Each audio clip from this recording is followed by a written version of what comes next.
Women's power to heal. Mother Earth. I am Maya to worry. This is a very personal episode about facing my traumas. Allow me to share. A few years after the targeting of my personal body, property, and work began in 2009, I wrestled with the shock of knowing that I had joined the endless list of citizens that are being brutally targeted by a militia of assailants who are highly trained, ex-military, ex-intelligence, and otherwise experts in the field of strategically targeting individuals. We're targeted for a plethora of reasons. My lifelong education work has been under the radar, where I have made profound strides in helping people to deal with devastation, despair, and disease, while raising awareness in accord with the ancient Vedic science of life. But somewhere in time, I was spotted by a certain powerful group who considered my work challenging to their agenda of controlling the narrative for health, healing, and the supremacy over Earth's intelligence. Or perhaps they just hated that this brown-skinned, intelligent woman appeared to be arrogantly sojourning her own way with a free mind and open spirit. Or then again, it could have been one person whose path I crossed that took a great ire in my existence. Whatever the case, in the Vedic tradition, karma is explicitly defined as unfolding of the universal laws. I had to wrap my mind around the idea that before taking this birth, my soul had signed up for a specific purpose and path of truth that would be riddled with obstacles. Indeed, the mind would have not registered for this deeply wounding journey, peppered with violations across layers of the body, mind, and space. Nonetheless, whether we believe it or not, we do sign up at birth for the path we are going to travel in each lifetime. It took me 14 years to share this deeply wounded story, the mired depths of it all, where horrors are transformed into lessons that serve the greater good of humanity. I needed to scour beneath the dirge of it, put it in perspective, and allow myself to grow into the woman I'm becoming, instead of being withered by the experience. Just spouting off about the relentless daily and nightly activities of being targeted for the past 14 years would have offered no wisdom to help others. Unresolved traumas, when unconsciously shared, simply leach feelings of joy, resolve, and ease. When every sentient part of your inner and outer space is plundered in the way that mine has been, there is a deep sense of shame aroused by the violence. Shame and grief connected to the vasanas of our ancestors. Vasanas mean tendencies. In Advaita Vedanta, we understand that the perception is creation. That act of seeing creates what we see. That the world rises at the same time that it is perceived. Therefore, the overarching truth of all that happens to us starts firstly within. Vasanas are seed tendencies that have been inculcated by ancestors. If the survivalism seed of fear, angst, had been honed in generational DNA, what we inherit will continue to play out in our lives. Unless we become aware of that which we project and manifest, the principle in Sanskrit called drishti, shrishti, vada. Therefore, the first truth to fathom is this. In this episode, all that I share with you has a source connection to my ancestral vasana. This statement does not condone the violent actions of others. It simply provides a handle to to the causal source within, that source to which we must continually return to air our grievance and to heal. When attacks against us are relentless, they tend to leave no room for us to pause. And to forgive requires inner space. The only open door under these circumstances is to dive within, take stock of the vasanas you're harboring. It helps to create a more harmonious reality from which you can grow and strengthen through the impossible. Caroline Reyna, the podcast host of Awakening Soul Divinity, puts it this way: what I have learned is that trauma doesn't just break us, it initiates us. When we are willing to face it, it becomes the doorway into the gifts we carry, and those gifts become the medicine we offer to others. Your story carries the same potential. When you share what you have lived through and how you have transformed it, others feel what is possible for their own lives. Today at the 1212 portal, I wish to unload my burdens harvested from the past 14 years. As an advisory, this shocking story is not for the faint-minded. It is with the absolute faith in divine grace that has walked closely with me that I can share my experience as a targeted human being. And through this embrace, I have not been destroyed by it. It is only through the blessing of the Most High that my life force is being preserved and my heart safeguarded. Within the onslaught, I have found my deeper purpose, which I intend to serve in the fullness of my own humanity, if life permits. I am not afraid of death, but I am concerned about not being able to fulfill my given purpose, my written destiny on this earth. As ancestral vasanas predicted, the painful has been more about the defilement of my holy body, my home, and the denigration of my work that has been serving humanity for 40 years. There are very few people that have remained intimately in my life. Most who call themselves friends and helpers, the inside team, betrayed my trust. They were complicit with the attackers by allowing themselves to be used. I have made huge mistakes in my life, so I'm not here to judge anyone. I took an oath to bow to love, harmony, and to serve, and that has not changed, although it is challenged by my present circumstances. Indeed, I hope for the best outcome for myself as well as for those who have been violating my body, mind, spirit, and space. The divine has been merciful, and as an instrument, I hope I can be as merciful to my attackers whose main crime is not being awakened to their own soul's conscience.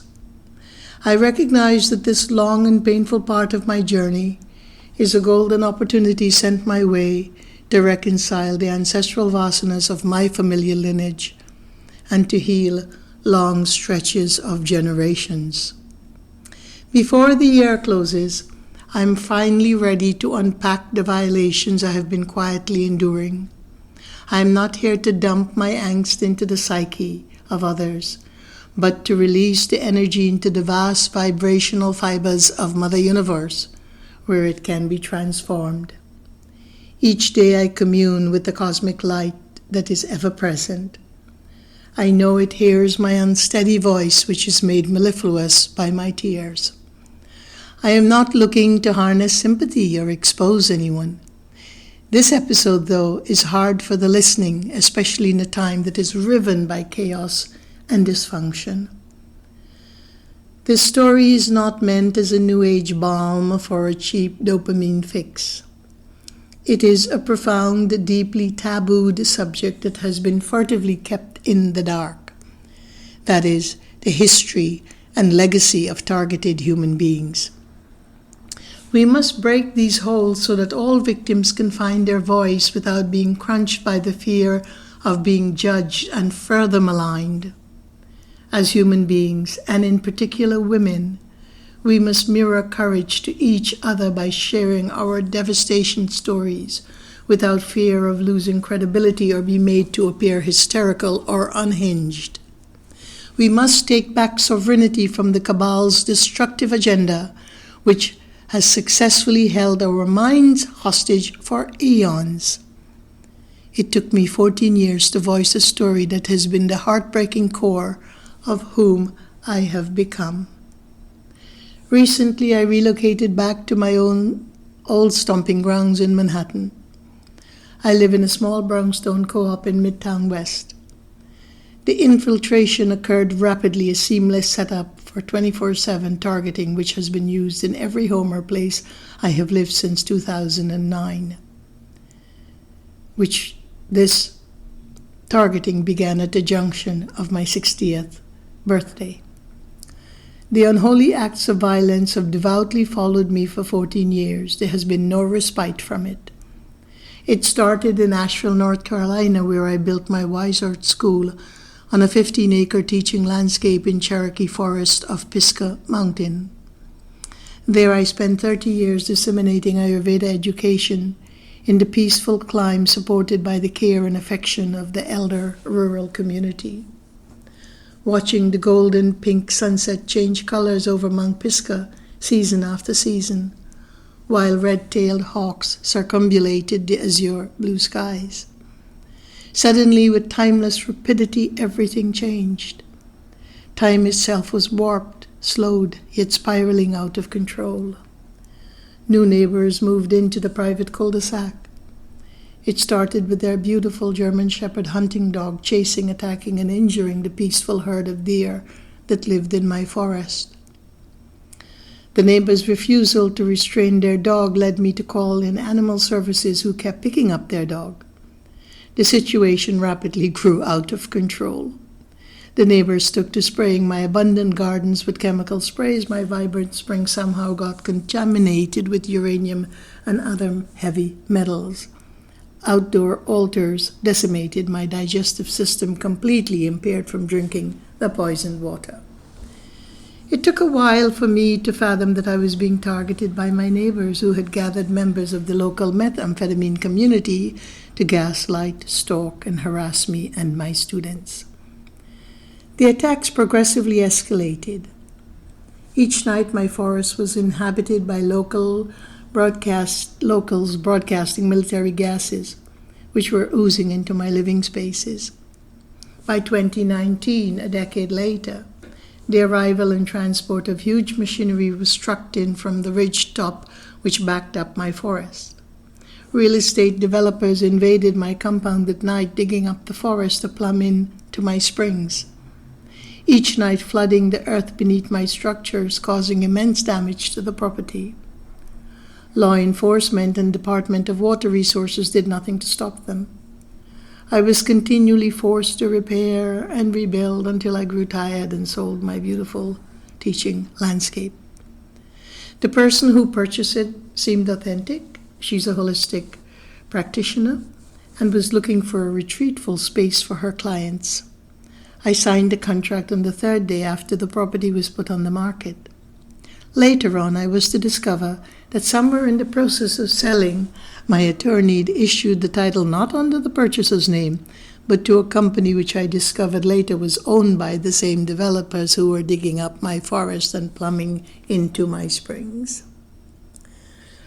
After leaving Asheville, I moved briefly to a charming adobe in the southeast sector of Albuquerque. Always wanted to live in an adobe, not realizing I was blocks away from one of the largest military compounds in the United States.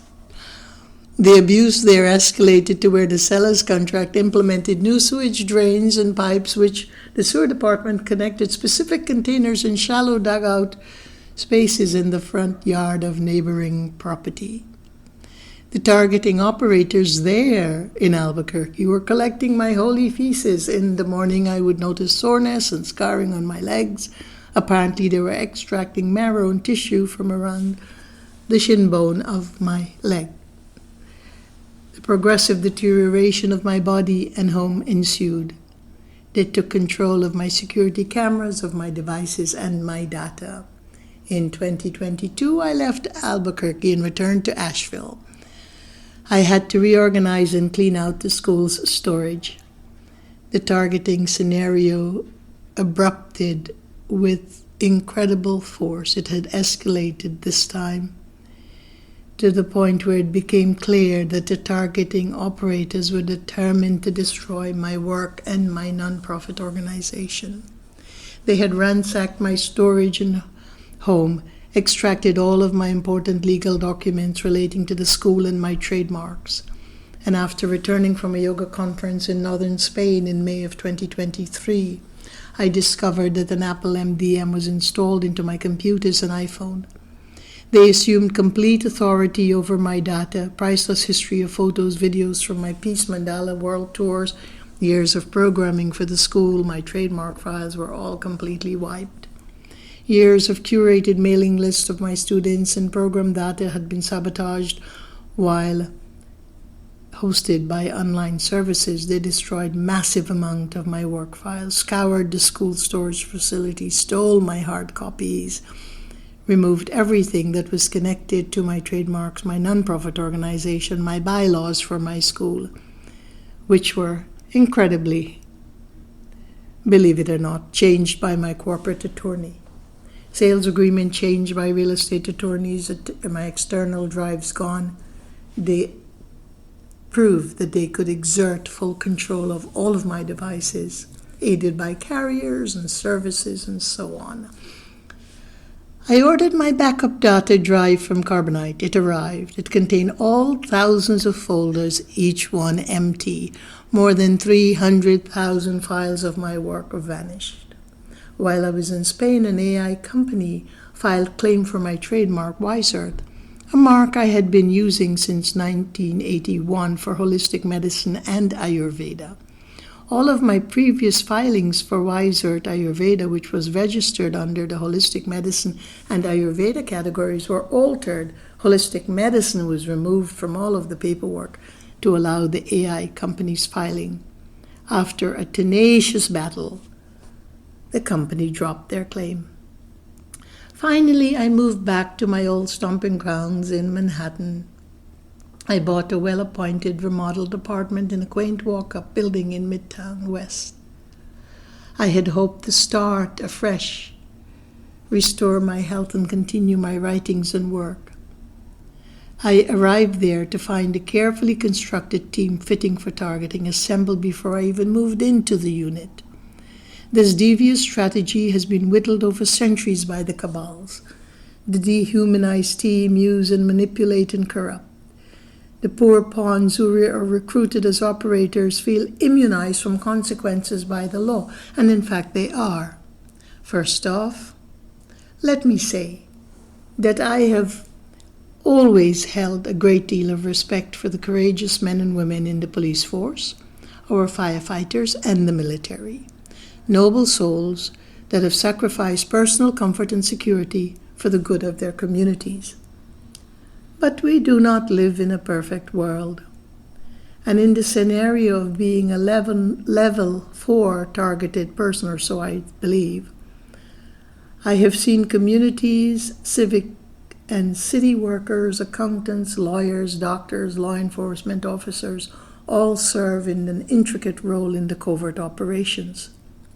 Police cruisers are always present on the street during nightly break-ins, and when critical deliveries, toxic gases, chemicals, massive high-powered direct energy machines that probably broadcast intensive RF EMF, these are usually stored nearby or in maintenance areas of the building I live in.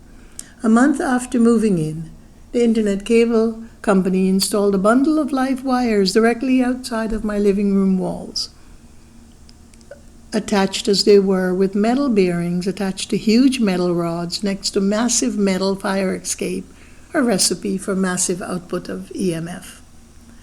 The targeting ops kept escalating to supreme new heights.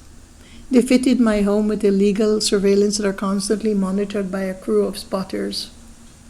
Directly after moving into the unit, my mother passed away. In the month that I spent away attending to her ceremonial departure, the targeting operators took complete control of my unit, plumbed in hoses and wiring into the walls and under the flooring to ooze chemical military gases that sends the heart rate shooting up to incredible numbers, while the gases leach the oxygen level of my body. Two specific gases are continually picked up by my CO2 meter, which readings read over 2,000 ppm, and particulates reading the ppm 2.5 reaching 90 UG over MM3. They rerouted all of my electrical lines so as to control their machines, reworking my plumbing lines to filter contaminants into my water system. They rigged up and turned off my iron radiators to leak putrid air into the space. The unit above mine is set up as the headquarters for the nightly operations. Building management here is involved as the host. The tenant lets the contractors in usually after midnight. They have engineered several cutouts in my closet and living room ceiling, vaguely sealed, that connects to the unit above mine so as to allow for intruders whom they hire to drop into the unit. These intruders are usually young, tall, slim men and women that wear spiked cleats. To haul themselves down into my space, they create deep gouges into the wall as they climb down from the unit above me.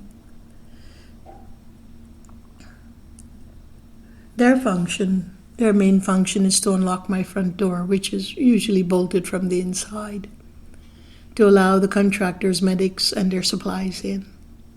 All the while I am knocked out with sleeping gases.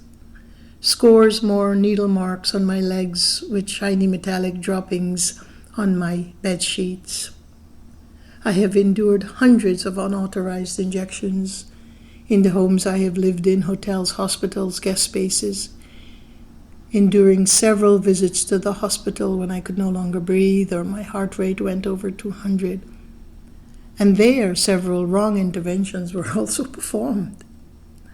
I'm surrounded 24/7 by spotters who hang out all day long in a parking garage directly across from my apartment, and by the stalkers who use a pocket dispenser to release mist of gases in my presence while I'm outdoors. Every handyman or environmental contractor I've hired and paid to remedy these issues in my home ended up working for the targeting operators. My security cameras are controlled by the targeting team. My phone internet carriers collude with them. Attempts to hire tech support to regain control of my files and privacy and data continually fail. The hired help ends up working for the targeting team. Original pictures of my apartment are continually being removed or photoshopped to reflect the current damage state of the unit, making it appear as though these damages were the way the unit was when it was first purchased. The Photoshop unit damages also appears, believe it or not, on the realtor's site that sold me the apartment. A well-appointed, newly constructed, to suit their convenience for breaking in and broadcasting toxicity. The apartment has been completely remodeled and possessed by them. I live on the fringes of my own space. They are so obsessed with the space and with me. 5 months later, here in the new flat, my energy is severely damaged. I'm exhaustively forced to inherit the damaging energies that keep coming in. The contractors operate as though blindly addicted to their task or from the dopamine fix they derive from my energy field. The worst of the defilement of body, mind, spirit, and space is not the destruction of the home, although the home to me is not about monetary value or attachment to material things. The home is not an inanimate object, it's an extension of our energy, a living, viable entity that holds prana, energy and vibration. I leave the unit, they enter and take charge of it, fully possessed, continually reconstructing it, removing any preventative measures I may have applied. My batch of embroidered art that I had painstakingly created during my cancer years was completely destroyed in the many raids in my storage units. These may appear to be physical possessions. However, precious things that we lose teach us the lesson to let go, to cut the cords that tether us to the ravenous, devouring past. But it took a long time for me to mourn the loss of those pieces, because they marked an incredible journey of 5 years that I spent meticulously embroidering these exquisite images on silk to preserve my awareness and to keep the mind in a state of peace. In my next episode, I will share the lessons and solutions that have been helpful to me. At its core, bringing awareness of how ancestral vasanas can ignite the great painful sagas and ways we can begin to address these tendencies and wipe generational slate clean, not only for ourselves, but for the healing of your lineage generations to come. Thank you for listening. I'm grateful for your prayers. Know that I am well, ensconced as I am in the profound grace of the divine. And for the targeted community, remember this: the true power of your freedom lies in having the courage to bare your soul, to share your most humiliating experiences, and yet to be awakened to the irrefutable beauty of your human spirit. Thank you for listening, and peace be your journey.